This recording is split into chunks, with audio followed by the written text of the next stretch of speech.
बिस्मिल्लाहिर्रहमानिर्रहीम। अस्सलाम वालेकुम नाज़रीन, आप मेरा यूट्यूब चैनल देख रहे हैं और मैं हूं मोहसिन नादर। नाज़रीन, पाकिस्तान ने भारत की ईंट से ईंट बजाने का जो फैसला है वो कर लिया है। पाकिस्तान ने मार्का हक में जिस तरह भारत को नाको चने चुभवाए, जिस तरह भारत की तबाही मचाई और पूरी दुनिया ने पाकिस्तान की तरफ से ये भारत की होती तबाही को देखा और भारत पूरी दुनिया के सामने गिड़गिड़ाता रहा, कहता रहा कि पाकिस्तान ने ये भारत के अंदर जो पहलगाम का वाक़या है पाकिस्तान ने करवाया है। और इस वाक़े का जवाब लेने के लिए हमने पाकिस्तान के ऊपर ऑपरेशन सिंदूर के तहत जवाबी वार किया और इस जवाबी वार में हमने पाकिस्तान के 5 जंगी हथियारे पाकिस्तान की एयर बेसिस को तबाह कर दिया है। जबकि पूरी दुनिया ने भारत का ये जो मौक़िफ़ था इसको मानने से इनकार किया और उल्टा भारत को पूरी दुनिया के सामने जग हंसाई का सामना करना पड़ा है। और पाकिस्तान ने किस तरह और कौन कौन से हथियार मिसाइलों का इस्तेमाल करते हुए भारत की तबाही मचाई इस मार्का हक में, तो आज की इस वीडियो में इसी सब पर बात करनी है। चूँकि नाज़रीन कल 14 अगस्त है और 14 अगस्त की मुनासबत से मुसल्लह अफ़वाज इस्लामाबाद में परेड मुनक्किद करती है और इस परेड में पाकिस्तान की तरफ से, पाकिस्तान की मुसल्लह अफ़वाज की तरफ से ये कौन कौन से हथियार जो है इस शो किए जाएंगे, नुमाइश के लिए पेश किए जा रहे हैं, जिस हथियारों ने, जिन तैयारों ने, जिन मिसाइलों ने भारत के अंदर इस मार्का हक में तबाही मचाई है। तो इस वीडियो में वो तमाम जो मिसाइल्स हैं, तमाम हथियार हैं, तमाम जो तैयारे हैं उनके मुतालिक बात करेंगे। आपसे गुजारिश है वीडियो को एंड तक लाजमी देखिएगा। अगर आप लोगों ने अभी तक हमारे इस यूट्यूब चैनल को सब्सक्राइब नहीं किया तो सब्सक्राइब लाजमी कर दें, साथ में नए बेल आइकन को दबा दें ताकि हर नई आने वाली वीडियो आप तक आसानी से पहुँचती रहे। नाज़रीन, पाकिस्तान ने जब से भारत को जो है शिकस्त दी इस मार्का हक में या ऑपरेशन सिंदूर में, तो पाकिस्तान ने पहले दिन से अपना जो मौक़िफ़ रखा और पूरी दुनिया ने पाकिस्तान के इस मौक़िफ़ को तस्लीम किया। और गुज़श्ता तकरीबन 3-4 दिन पहले भारत के जो एयर चीफ़ हैं ये 3 महीने के बाद आके एक प्रोग्राम में इस बात का इतराफ़ करते हैं कि हमने भी पाकिस्तान के 6 जंगी हथियार जो हैं ये मार गिराए और दुनिया ने इसको भारत का भोंडा या भंड जो है ये करार दिया और एयर चीफ की इस बातों को ये कह के मुस्तरद कर दिया, ठुकरा दिया कि इसमें किसी किस्म की कोई सदाकत, कोई सच्चाई नहीं है। अगर ऐसा कुछ था तो आपने सबूत क्यों नहीं पेश किए? कहाँ पे आपने इन जहाज़ों का मलबा गिराया? कहाँ पे वो तस्वीर या जो इलेक्ट्रॉनिक डाटा है वो आपने पेश क्यों नहीं किया है? तो अब नाज़रीन, पाकिस्तान ने जिस फतह 4 मिसाइल्स के ज़रिए भारत की तबाही मचाई, भारत की ईंट से ईंट बजाई, अब पाकिस्तान ने इस फतह 4 मिसाइल को अपनी आवाम के लिए, नुमाइश के लिए पेश कर दिया है। और कल 14 अगस्त को नाज़रीन पाकिस्तान की पूरी जो आवाम है ये इस फतह 4 मिसाइल्स को देखेगी। और इसके साथ साथ पाकिस्तान ने जो चीनी J-10C का इस्तेमाल किया, JF-17 का इस्तेमाल किया, F-16 को भी इस नुमाइश में जो है ये पेश किया जा रहा है।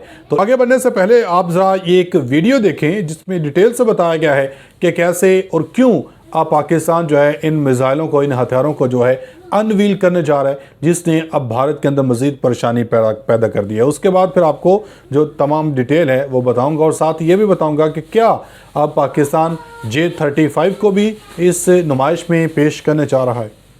स्पेशली रावलपिंडी और इस्लामाबाद के अंदर इंडिपेंडेंस डे की सेलिब्रेशन के साथ साथ मार्का हक और ऑपरेशन बुनियानो मरसूस के तहत जो स्ट्रेटेजिक बैलेंस हमने अचीव किया है उसको भी बड़े पैमाने के ऊपर सेलिब्रेट करने की जो तैयारियां हैं वो हो रही हैं, जिसमें मेन इवेंट्स के साथ साथ मिलिट्री एग्जीबिशन को भी होल्ड किया जाएगा, जहां पर डिफरेंट वेपन सिस्टम जिन्होंने इस पूरे स्टैंड ऑफ और ऑपरेशन बुनियानो मरसूस के तहत अपनी कैपेबिलिटीज को एक्चुअल में बैटल फील्ड के ऊपर प्रूव करके दिखाया, उन सारे वेपन सिस्टम्स को यहाँ पर एग्जिबिट किया जाएगा। और मोस्ट इंपॉर्टेंटली हमारे जो फतह सीरीज के वेपन सिस्टम्स है, जिसमें फतह 1 और फतह 2 जिन्होंने हम सबको पता है ऑपरेशन बुनियानो मरसूस में एक बहुत ही ज्यादा इंपॉर्टेंट और सक्सेसफुल रोल प्ले किया था, तो इन सब को भी एग्जिबिट किया जाएगा। लेकिन इसी पर्टिकुलर एग्जीबिशन से एक ब्रांड न्यू सिस्टम की डिटेल्स जो है वो हमारे पास निकल के आई हैं। इवन पिक्चर्स भी आप इस टाइम के ऊपर अपनी स्क्रीन के ऊपर देख रहे हैं। ये फतह 4 मिसाइल सिस्टम जो है पाकिस्तान आर्मी की तरफ से अब ऑफिशियली रिवील कर दिया गया है एंड सरप्राइजिंगली इसकी जो कैटेगरी है वो लैंड अटैक क्रूज मिसाइल की है। हालांकि हम लोग यहाँ पर एक्सपेक्ट कर रहे थे कि पाकिस्तान आर्मी की तरफ से एक लॉन्ग रेंज का कोई सरफेस टू सरफेस मिसाइल जो है उसको इंडक्ट किया जाएगा। SSM की कैटेगरी का मिसाइल देखने को मिलेगा जैसे फतह 2 और फतह 3 है, लेकिन यहाँ पर चेंज करके इसको एक dedicated land attack cruise missile के अंदर कन्वर्ट किया गया है। और अब हमारा जो फतह 4 सिस्टम है वो बेसिकली एक क्रूज मिसाइल सिस्टम है। थोड़ी सी अगर इस फतह 4 की स्पेसिफिकेशन के बारे में बात करें तो सबसोनिक कैटेगरी का क्रूज मिसाइल है, उसके बाद 750 किलोमीटर की पीक रेंज को प्रोवाइड करता है, 5 मीटर CEP की पिन पॉइंट एक्यूरेसी है, 350 किलोग्राम्स का फ्रेगमेंटेशन वॉरहेड कैरी कर सकता है, जो कि इस कैटेगरी के क्रूज मिसाइल के हिसाब से एक बहुत ही सिग्निफिकेंट फायर पावर वाला वॉरहेड है। इंटरेस्टिंग पार्ट यहाँ पर यह है कि नेविगेशन सिस्टम के तौर पर यह मिसाइल जो है वो बेसिक में इनर्शियल नेविगेशन और GPS को तो यूज करता ही करता है, साथ ही साथ ये दुनिया के one of the most accurate TERCOM navigation system को भी यूज करता है, जो कि प्रीलोडेड मैप्स और गाइडेंस के थ्रू फतह। जी नाज़रीन, आपने ये वीडियो सुन ली है, ये वीडियो रिपोर्ट आपने देख ली है। इससे काफ़ी जो चीज़ें हैं आपको कंफर्म या जो क्लियर हैं ये हो चुकी होंगी। अब मैं आपको बताता हूँ नाज़रीन, पाकिस्तान ने ये जो एक शो मुनक्किद करने जा रहे हैं कल 14 अगस्त के मुनासबत से, इसमें नाज़रीन नुमाइश में जो फतह मिसाइल रखा गया, ज़मीन से ज़मीन तक मार करने वाले फतह 1 फतह 2 मिसाइल सिस्टम के साथ साथ पहली बार ये फतह 4 मिसाइल नुमाइश के लिए पेश किया गया है। ये वही फतह 4 मिसाइल है जिसने भारत के अंदर तबाही मचाई है। और इसके अलावा शाहपर और बराक ड्रोन्स के साथ पहली मरतबा जदीद तैमूर ड्रोन भी नुमाइश के लिए पेश किया गया है। नुमाइश में पाक फ़िज़ा के स्टाल्स में इलेक्ट्रॉनिक वॉरफेयर, कसीरुल मकासद रेडार्स, मिसाइल सिस्टम्स और साइबर वॉरफेयर्स के आलात रखे गए हैं।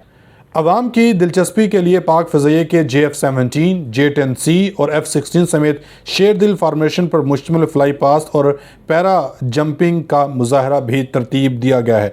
और कुछ सारफीन का या कुछ ज़राए के हवाले से ख़बरें भी पेश की जा रही हैं कि पहली मरतबा इस 14 अगस्त को पाकिस्तान J-10C को भी J-35 को भी पेश करने जा रहा है। मगर मुझे लगता कुछ ऐसी खबर जो है ये सच होगी। ऐसे सोशल मीडिया की कुछ ऐसी स्पेकुलेशन ही फैलाई जा रही है कि J-35 पाकिस्तान पहुंच चुका है। ऐसा अभी नहीं है, लेकिन अनकरीब पाकिस्तान को J-35 जो है ये पाक फ़िज़ा को मिल जाएगा। और नुमाइश में पाक बहरिया के जंगी सामान के मॉडल्स भी रखे गए हैं। नुमाइश में पेश किए गए मौजूद जदीद वेपन सिस्टम्स के साथ साथ नए हथियारों को आवाम के लिए पेश करके दुश्मन को पैगाम दिया गया है कि अभी मज़ीद सरप्राइज़ आपके लिए बाकी हैं। तो ये नाज़रीन पाकिस्तान के लिए, पाक फ़ौज के लिए एक बहुत बड़ा इक़दाम है जिसने भारत के अंदर मज़ीद परेशानी पैदा कर दी है।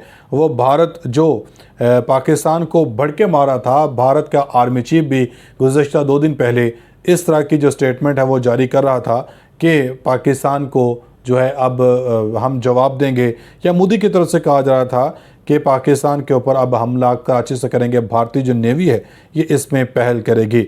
और फिर साथ ही नाज़रीन पाकिस्तान के field marshal general Asim Munir ने भी भारत को पैगाम दे के वाज़े कर दिया कि भारत किसी खुशफहमी में ना रहे।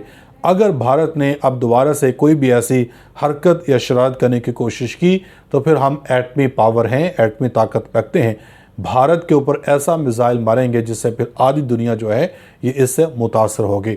और साथ ही फील्ड मार्शल आसिम मुनीर ने यह भी भारत को खबरदार किया कि अगर पाकिस्तान का पानी रोकने की कोशिश की तो फिर हमारे जो 10 मिसाइल हैं ये भारतीय इन डैम्स को उसी वक्त तबाह कर देंगे। आप ज़रा भारतीय इन दरियाओं के ऊपर डैम्स बना के ज़रा दिखाएं तो सही।